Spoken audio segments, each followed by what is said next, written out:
Mas eu só quero é ser feliz, andar tranquilamente na favela onde eu nasci, e poder me orgulhar e ter a consciência que o pobre tem seu lugar. Mas eu só quero é ser feliz, andar tranquilamente na favela onde eu nasci, e poder me orgulhar e ter a consciência que o pobre tem seu lugar. Mas eu só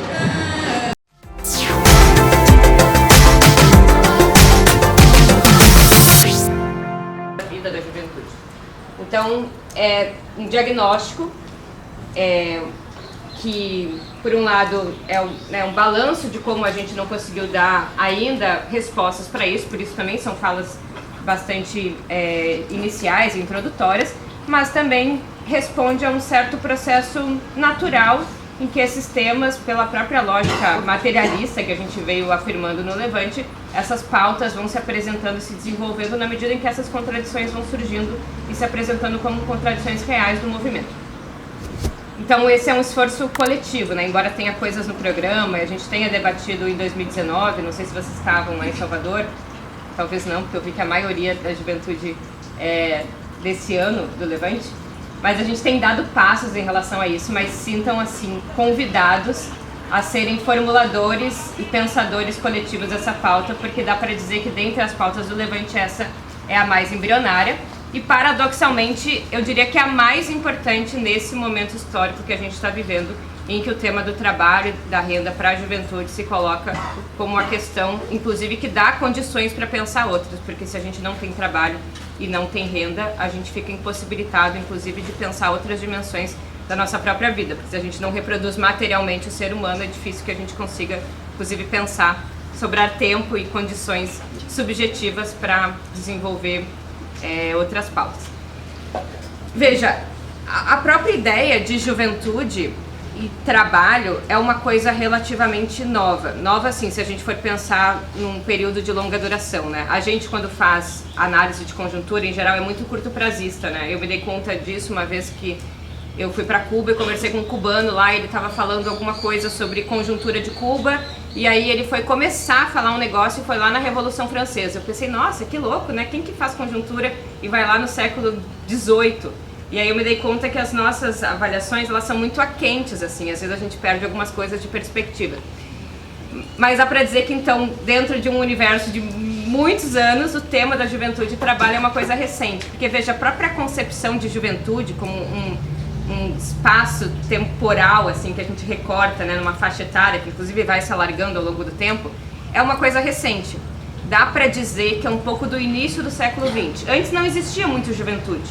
Era meio, a pessoa é criança, e aí a partir do momento que ela tem condições laborais, assim, né, de mexer numa máquina, ela passa a adentrar a vida adulta, principalmente a partir do momento em que ela ingressa no mundo do trabalho. Então não tinha essa diferenciação, esse período de transição entre ser criança e entre ser adulto, né? A mediação ou a separação dessas duas coisas se dava via trabalho. Duas coisas dá pra dizer que vão marcando o desenvolvimento da categoria juventude. E por que isso é importante para nós? Uma das coisas é o próprio desenvolvimento do capitalismo, das forças produtivas, que vão ajudando a elevar a produtividade do trabalho.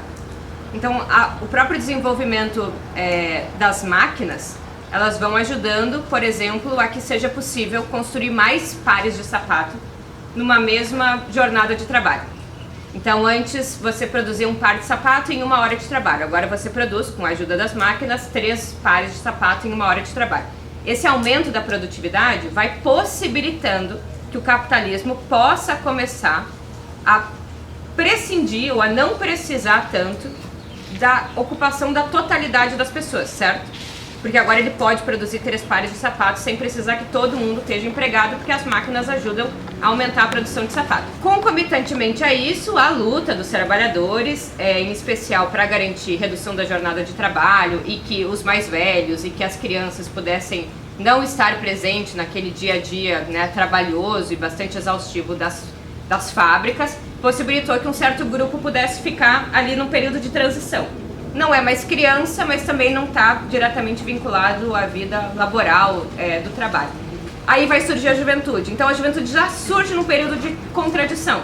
É uma contradição que, por um lado, é um avanço do desenvolvimento do capitalismo, então, por um lado, o capitalismo, tudo bem, pode prescindir em alguma medida da nossa força de trabalho, mas é também fruto de muita luta política, especialmente dos trabalhadores, que puderam, a partir de muita reivindicação trabalhista e grevista, possibilitar que a gente ficasse um pouco de fora. Então a juventude é marcada por essa contradição e na vida do mundo do trabalho também. Essa juventude foi principalmente nos períodos em que o capitalismo foi, de certa forma, um pouco mais derrotado em função da mobilização dos trabalhadores, que impuseram várias derrotas a esse modelo mais predatório de organização do trabalho. Ela foi passando, ou ela foi podendo fazer uso de um certo fundo público que financiava o que a gente chama de inatividade. Lembra aquele período que a gente caracteriza como estado de bem-estar social? Lembra disso?